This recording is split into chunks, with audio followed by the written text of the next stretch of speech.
Good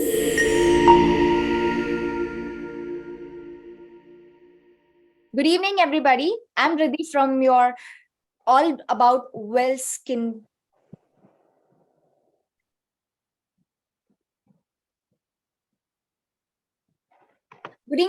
Good evening, everybody. I'm Riddhi, your host for today's live from All About Skin Wellbeing team.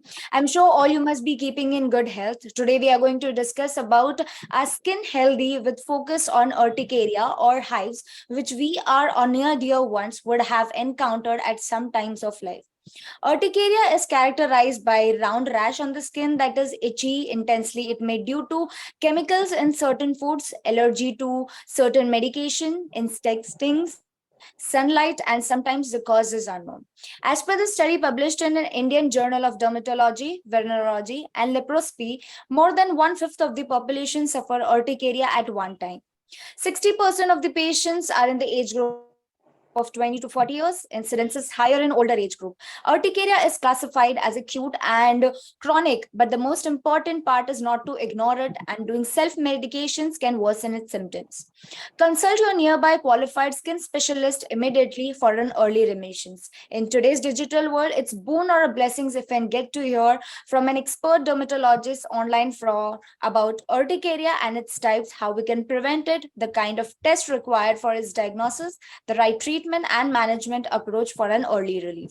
So, ladies and gentlemen, boys and girls, we have with us renowned dermatologist of India, Dr. Shailvibanka Biyani is MBBS, MD, dermatologist and cosmetologist from Kolkata with 11 years of experience overall. A very warm welcome to Dr. Shailvibanka Biyani. It's pleasure to have you join us today as we are going to discuss about a very important topic, which is the management of urticaria. First of all, I would like to ask you, Doctor, what is urticaria? Okay, thank you, Riddhi, for this wonderful introduction. So, I think you have mentioned half of the things as to what urticaria is, what are the causative factors. So, I just want to add on to the list. Urticaria is basically an allergic reaction of the skin to some kind of foreign substances. It can be insect bite, it can be food, it can be some cosmetics which you are using, or probably an infection. And it is characterized by erythematous, that is reddened and raised wheals. It's the classical symptom and the classical lesion of urticaria. So basically, patient normally comes with bumps on the skin. So they will come to you and say there are small or maybe larger raised reddened lesions and they are very itchy. The most important complaint is the itching, which can be as severe that they can hamper the sleep of the patient. Doctor, how does urticaria look like and is it an allergy? Yeah, it's an allergic reaction because it's a type 1 hypersensitive reaction. So, as I said earlier, they're characterized by raised wheals. You will have small lesions or larger lesions, which will be palpable, which will be red, and which will be very itchy. So, it looks like, I would say, sometimes we say that orange peel, because you can also see some pores. Your pores of the skin gets visible, so it looks like the peel of an orange. Mhm. Thank you. Doctor, how can one identify that that person or individual is diagnosed with urticaria? How can you define their symptoms? Now, they normally the patient comes. History is one of the most classical ways of diagnosing urticaria. The patient will come to you and say, it can happen at any point of the day, whether it's morning, night.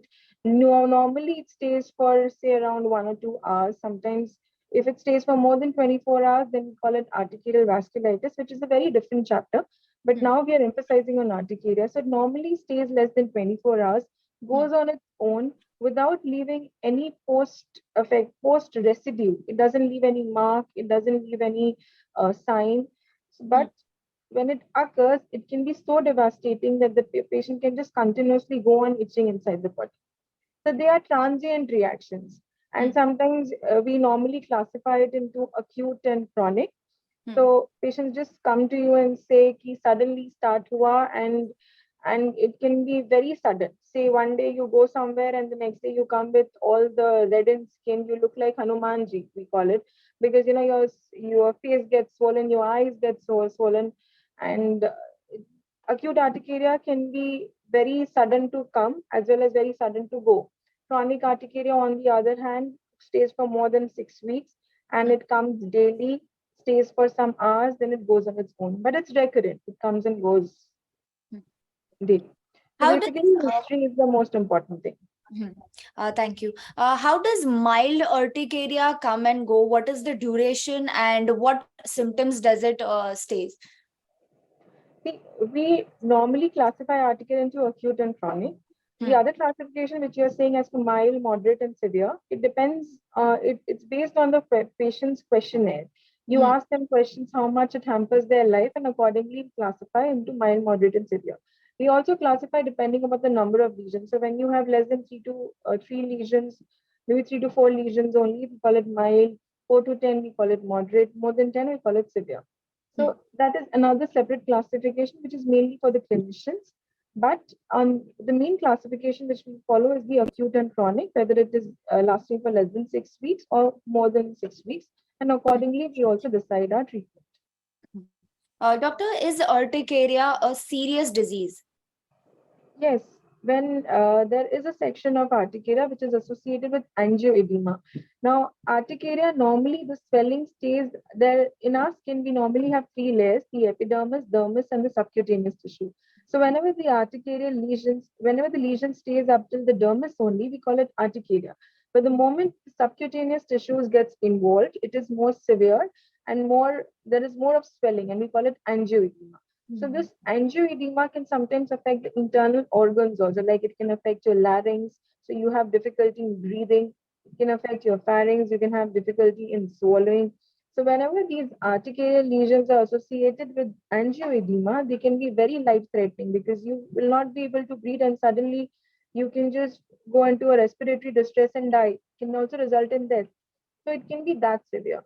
That is why whenever a patient comes to you with a history of urticaria, you should not neglect the fact that that patient also has chances of developing angioedema at some point. So that is why we advise them to carry some medicines in their pocket daily on an emergency basis, and also to maintain at the tag that they are prone to urticaria or they are prone to allergens to such substances, and that whenever such kind of distress or episodes occur, they should carry some emergency medicine so that anyone else who's always there they can understand.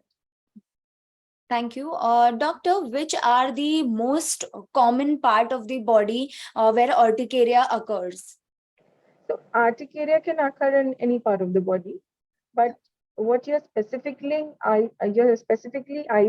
asking for is the angioedema, which Hmm. generally affects the internal organs. Like I said, it can affect the larynx, pharynx, and sometimes your eyes. It can be swollen to such an extent that you won't be able to see. So that is the thing. With urticaria, it can affect anywhere or any part. There are no specific areas of the body. Doctor, can you let us know more about the food intakes can cause urticaria also? Yes. So there are a lot of food which normally causes urticaria. One is the seafood. Another egg is a common allergen. Nuts, in both peanuts and all the almonds and walnuts which we take. So nuts is a very common allergen. Among the vegetables, brinjal is a very common allergen. Apart from that, bottle gourd. But uh, as I said, some amount of preservatives which are present in the juices can cause allergen. But there is no particular list. Anyone can be allergic to any substance. But the most common mistake which we do is whenever a patient comes to you and say, Ki, just because I have urticaria, I've left eating this, I've left eating that. They leave a whole list of food which they normally are not allergic to. They also leave that. So it leads to malnourishment and they do not get the adequate nutrition. So, whenever you're allergic to food, remember you will be allergic to the first episode. Whenever you encounter the first bite of that food, you will have the reaction. So, if you're having egg for 10 years and suddenly at the age of 11 you expect you will develop an allergy to egg, that happens very rare. So, make sure you do not cut down on your nutrition just because you're allergic to one particular food. Thank you, doctor. Doctor, what are the chronic urticaria hives? How will they go away? Chronic urticaria, as I said, the duration is more than 6 weeks. So, but it can last up to say years. Normally, what we do is it's very difficult to find out the causative organ, a causative factor. We normally classify this chronic urticaria into chronic idiopathic and chronic spontaneous. Many a times it's idiopathic, you can never find out the cause. But some other factors like thyroid, if a patient has thyroid, then that patient is prone to chronic urticaria, or any other autoimmune diseases can lead to chronic urticaria. At the same time, sometimes routine blood examinations which we do, we found out they have raised IgE levels. That patients, or if a patient has history of asthma or some atopic dermatitis, those people are prone to chronic urticaria. Whatever be the reason, we never try to treat the cause. What we do is we try to treat the symptoms. So you start with one antihistaminic, gradually increase the dose, see if the patient is responding to it. By response, I mean that they should be symptom free for 24 hours. So if you take one tablet in the morning, if no lesions occur for the next 24 hours, that means the medication is correct. So you normally continue the medication for as long as, like, say, 1 month, 2 months, and you gradually taper it down. You do not stop abruptly, you taper it down. So while tapering, if you see the lesions are increasing, then you again shift to the previous regimen. Or if you see that you're doing better, then you can gradually taper forward. So this tapering can sometimes take up to 10 years, or maybe, within 6 months or so the patient will be corrected. Yes, if in case patient has thyroid, then it's important that the thyroid medication should continue along with the. There was time when we had no treatment for this, but nowadays science has definitely advanced and we have a lot of treatment options available nowadays. As I said earlier, we normally start with one anti-allergic medications. These are basically the bread and butter. Firstly, yes, history is very important. You have to take a good history and find out the causes. If the causes can be eliminated, it's better to eliminate the causative factor. Like if a particular drug is causing urticaria, you remove that drug. If a particular food is causing it, you remove that food component. Or if you think that infections is main cause, then you have to treat the infections. Once you have eliminated the cause, you go to treat the symptom proper. And that is normally starting with one anti-allergic medications, and you gradually increase the dose if the patient is not responding to the lowest possible dose. Once you gradually increase it, you can go up to say 4 times the lowest possible dose of that medication.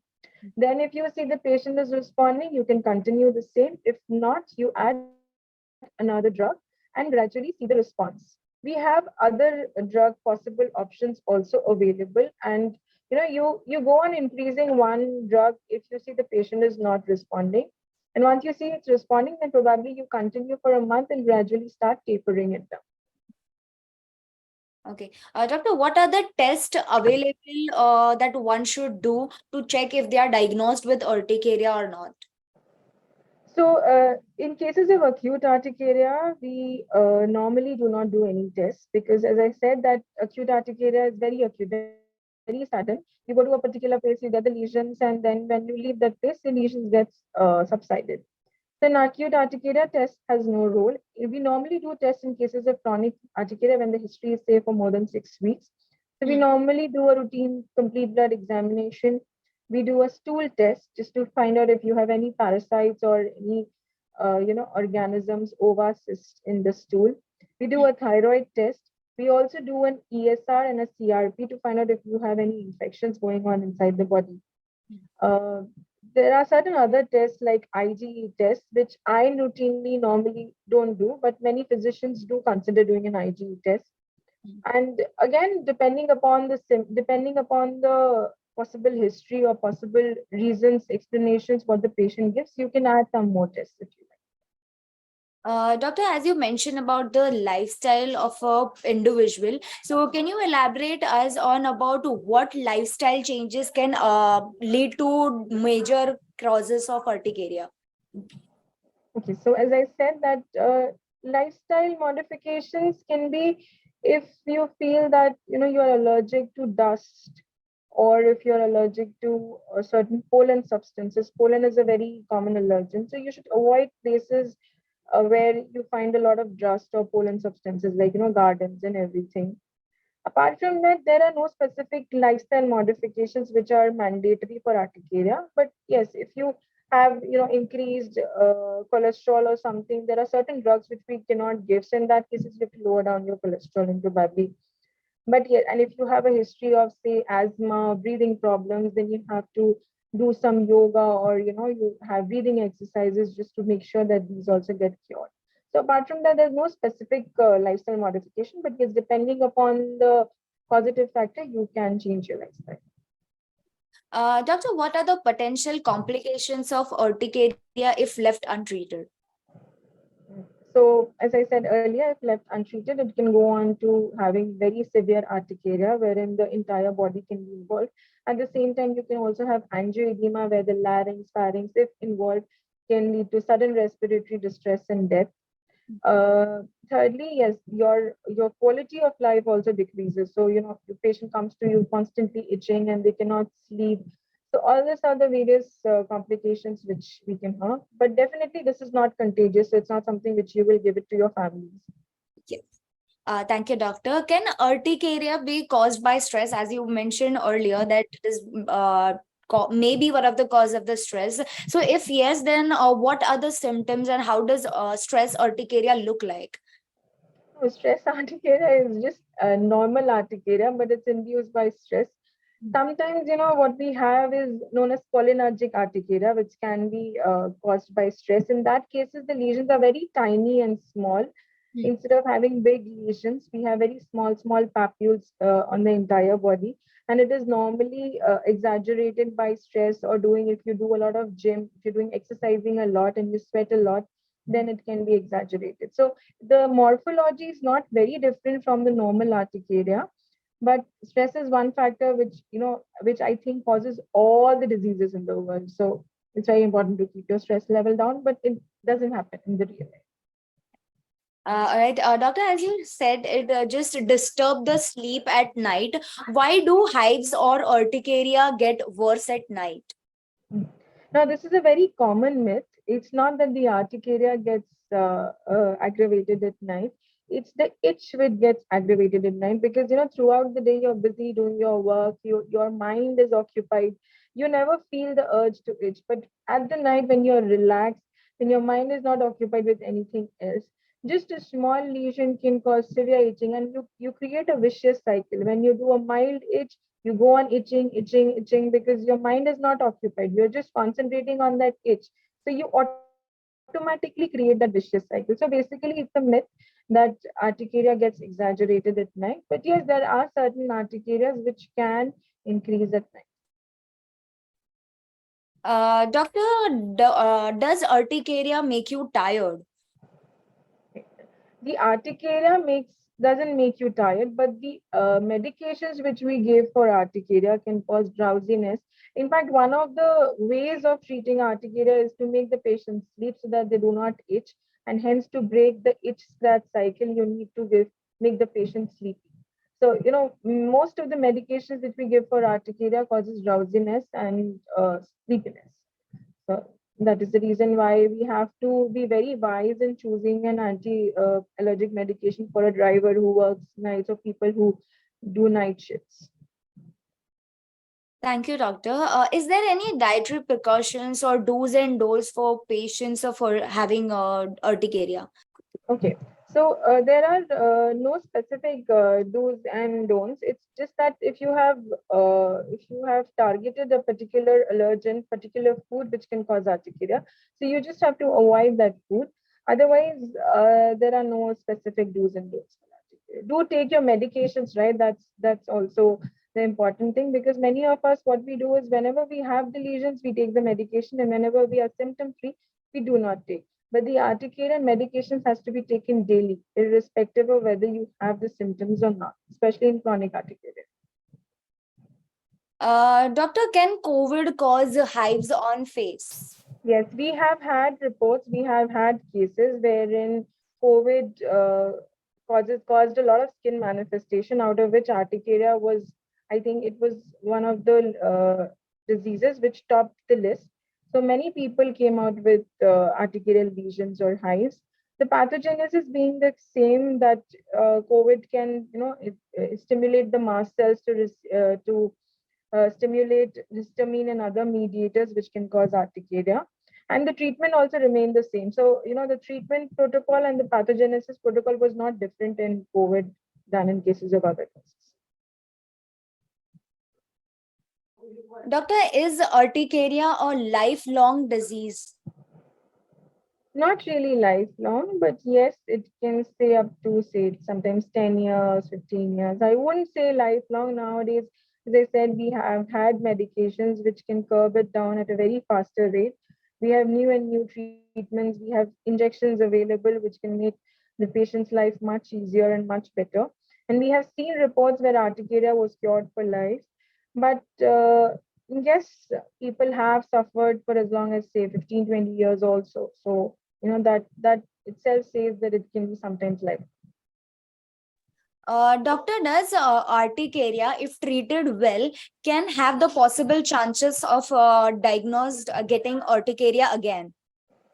Yes, even if there are cases of recurrence and it can recur, specifically if you have certain provocative factors, like sometimes, as I said, drugs. So many a times all those headache medications which we take, and sometimes if taken again, they can again start the phases of urticaria. So there are reports and there are patients wherein once they got treated with urticaria, they again started developing the symptoms. So that's possible. Doctor, can urticaria last for forever?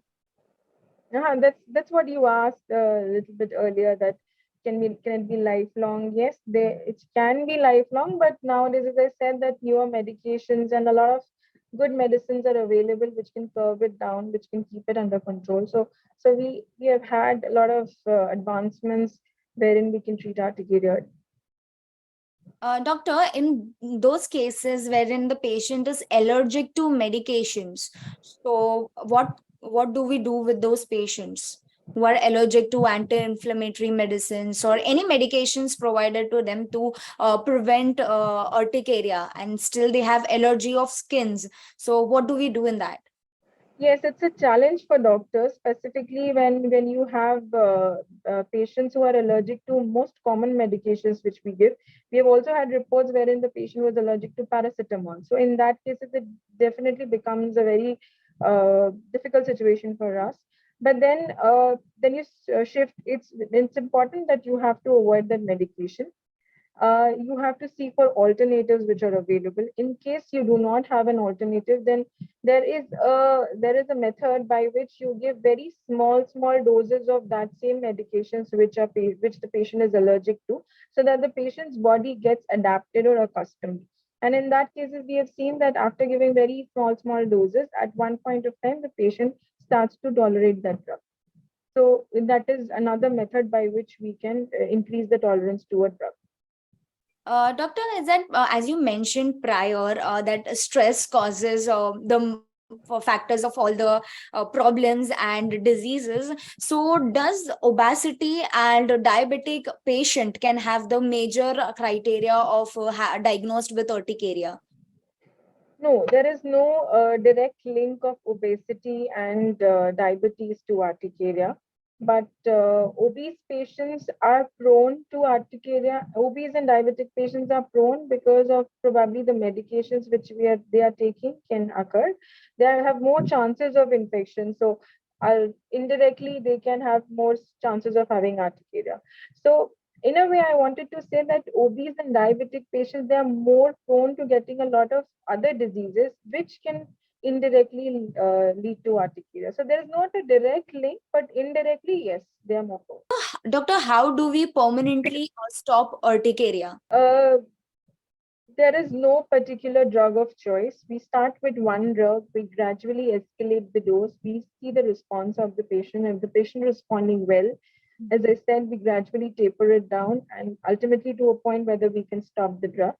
If we see the patient is not responding, we escalate, we add another drug, we treat the other causative factors, and ultimately the main idea is to make him symptom free.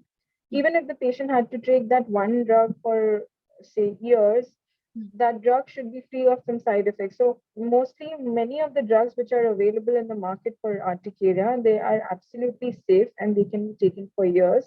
So even if a patient is very apprehensive, ek dawai itna saal lena padega, you can easily tell them, yes, you can, because they do not cause any side effects in the long run.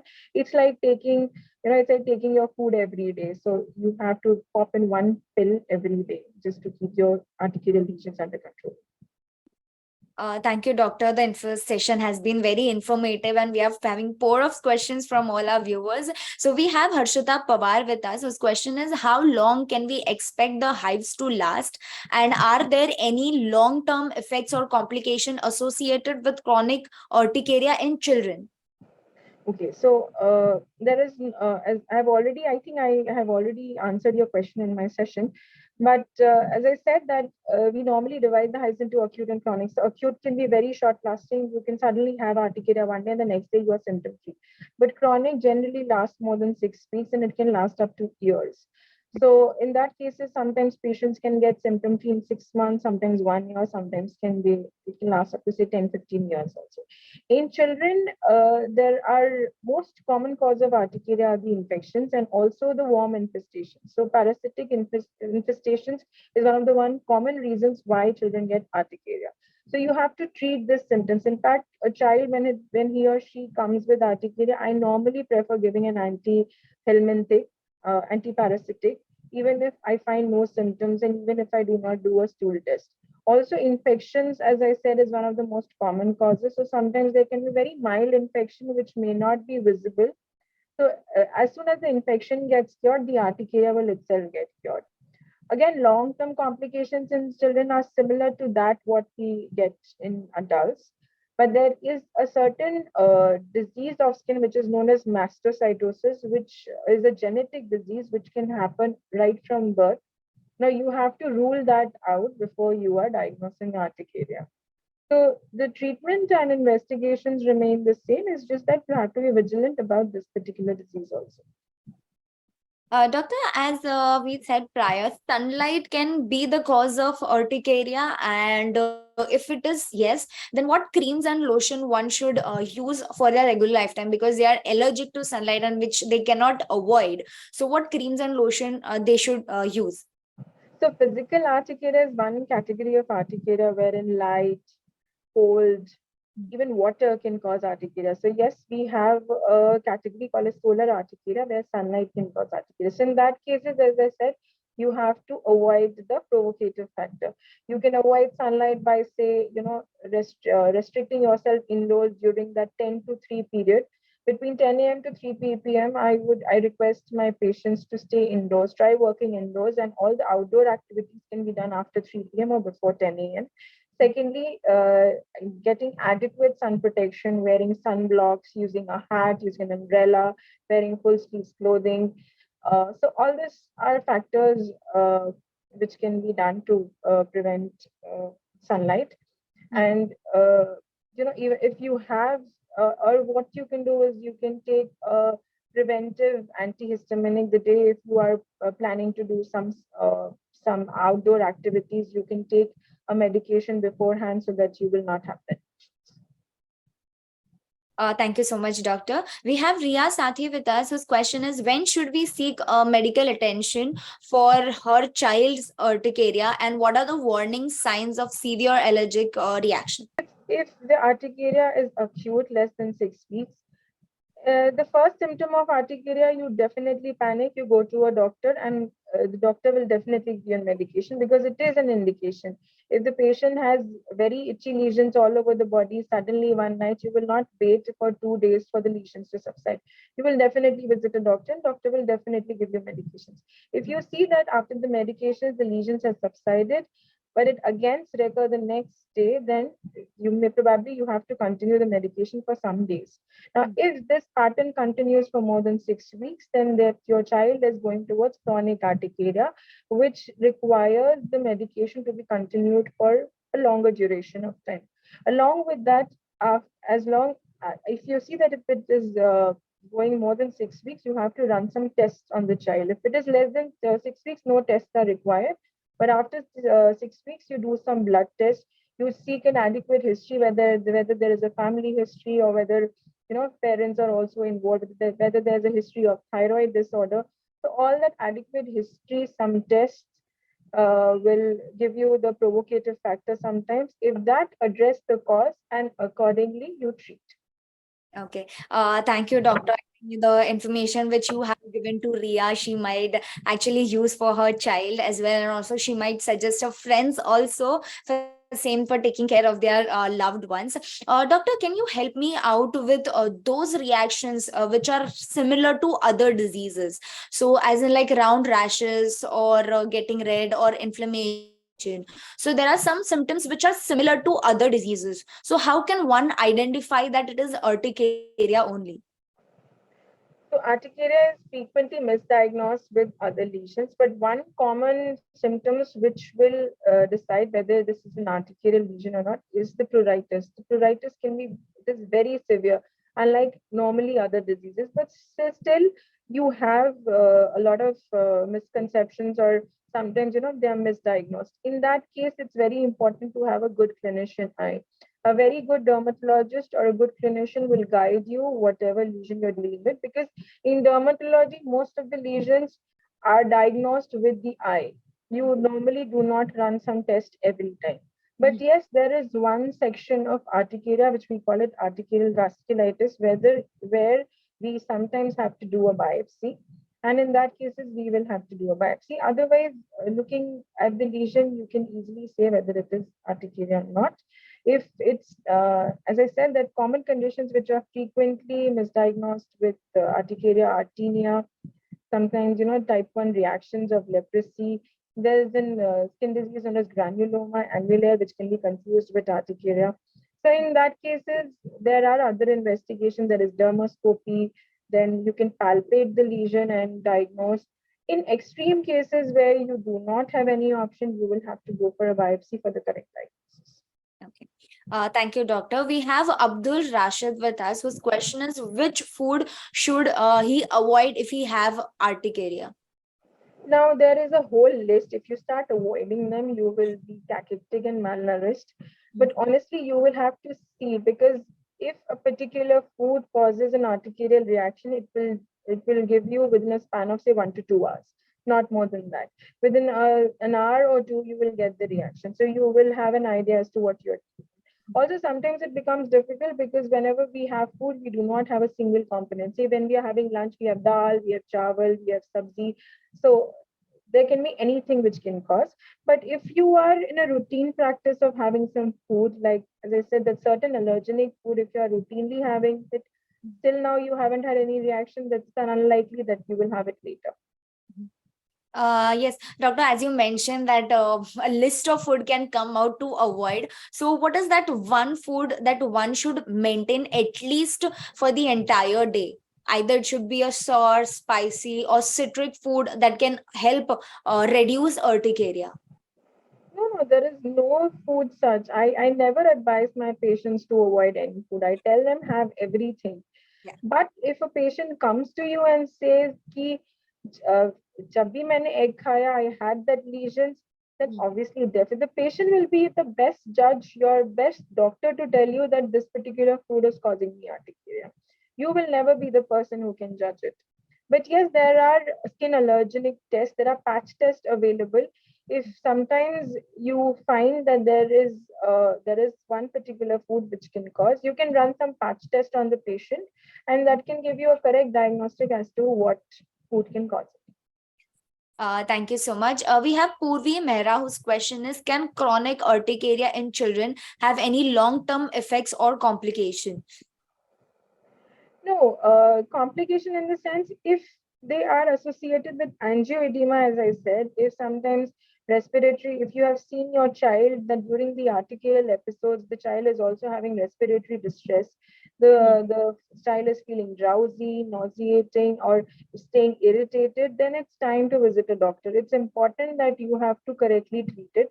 Secondly, the antihistamine or the medications which we normally give to the patient, sometimes it causes, most of it causes drowsiness. So, long term, the patients just they feel a little bit lethargic. So we try to taper it down as early as possible. Thank you so much, doctor. What takeaway advice would you like to give all our viewers? The only takeaway advice, if you are a patient with urticaria, if you had an history of urticaria, make sure that you always carry a small chit or a small piece of paper wherein you write what medications are you taking. Are you allergic to particular drug or to particular compound of drug or to particular food? And also every time you carry the emergency medication with you, because this urticaria can happen anywhere, anytime. So you should always be prepared. Even if you're traveling, some other caretaker or other person can always help you with that. So that is the only takeaway. Thank you so much, Doctor, for your valuable time. It has been a very informative session for all our viewers, and I'm sure they will use this information to prevent themselves and their near and dear ones from getting urticaria. And in case if they get it, they know what they have to do for the self medication, and it's better to approach a nearby dermatologist. It's great to hear, and we are really looking forward for many more such sessions in the coming times for all our viewers. Thank you, viewers, for your active participation in today's sessions. And to get latest updates on how to keep your skin healthy, do like and follow our FB page, All About Skin Wellbeing. We are also available on YouTube, Twitter, and Instagram. Thank you so much, Doctor. Thank you so much, viewers. Have a Thank great you, day. Riddhi. Thank you so much.